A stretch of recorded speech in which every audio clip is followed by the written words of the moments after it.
first time it happened, I was elbow deep in a shattered iPhone 12. My daughter Mia's voice crackled through the baby monitor. "Daddy?" Sharp, like she'd been waiting. I wiped solder off my hands. "Yeah, bug?"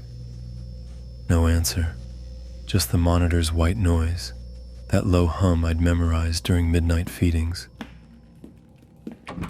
By the time I reached her room, she was asleep, curled tight, the way she did after Lori died.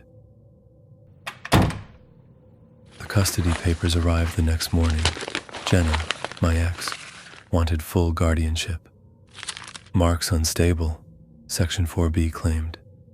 Excessive paranoia, erratic behavior. I laughed. Loud enough that Mr. Lanigan next door thumped his broom against our shared wall. The guy's been tidying his eaves daily since Jenna moved in across town. Says he's keeping an eye out, but I've seen him pocket my Amazon packages. Mia started refusing to answer Jenna's calls. "She sounds wrong," she whispered, clutching the iPad I'd rebuilt for her 8th birthday. "Like, crunchy." I didn't press. Jenna's voice had been off lately, flat, as if she was reading a eulogy through a kazoo. Then the calls began. 11:03 p.m., July 14th, unknown number. "Hello?" A wet, rhythmic sound, dripping, or chewing.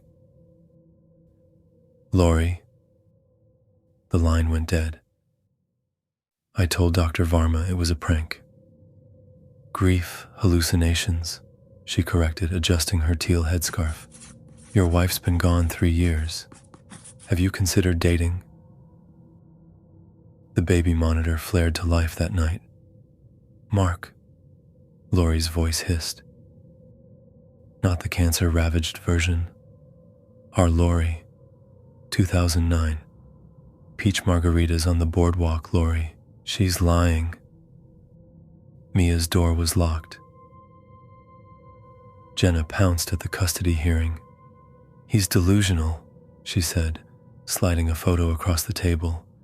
Me, shirtless, digging through Mr. Lanigan's trash at 2 a.m. "Looking for the custody agreement you stole," I spat. The judge's nostrils flared.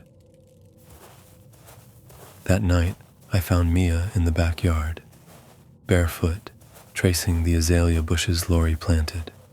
"Mommy says you're sick," she said. Cold seeped through my socks. "She called you?" Mia tilted her head. "You let her in." The monitor's static thickened. I dismantled it, finding a corroded voice chip beneath the circuitry. "Property of St. Anne's Hospice," the label read. "Lori's Hospice." When I replayed the chip, my own voice emerged. "I can't do this anymore. Please." A sob I didn't remember recording. Mr. Lanigan caught me hacking the chip. "Heard you talking to yourself again," he said, clutching a jar of Lori's homemade pickles. "Expired 3 years ago. She'd want you to move on." Jenna won temporary custody. The final hearing was set for December 6th, Lori's birthday. Jenna's lawyer demanded a psych eval. Exhibit A, security footage of me sprinting through Stop and Shop, hurling soy milk at nothing. I found the voicemail that night, buried in the monitor's firmware. "Mark, it's me. Don't let her," Lori's voice, interrupted by screeching metal. "A car crash." Dated November 29th, 2023. Lori died November 29th, 2020. Mia wasn't at visitation. "She's been sleepwalking," Jenna said, calling me Lori. Her pupils were shrunk to pinpricks. The police found my tool shed padlocked.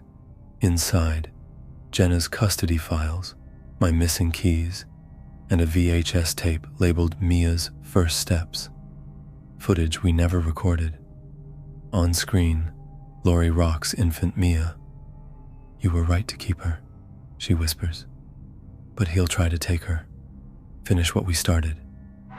Static explodes. The camera pans to Jenna, asleep on her old couch. No, not asleep. Dead. They revoked my custody. Early onset schizophrenia, the ruling said. Mia waves goodbye from Jenna's Prius. Her new iPad glows. Missed call.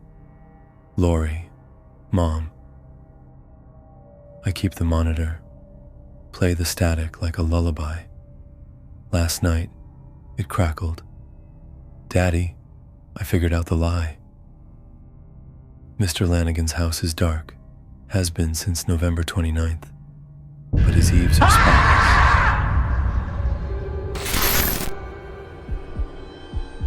If you enjoyed this story, like this video now, subscribe, and share the horror for more eerie stories.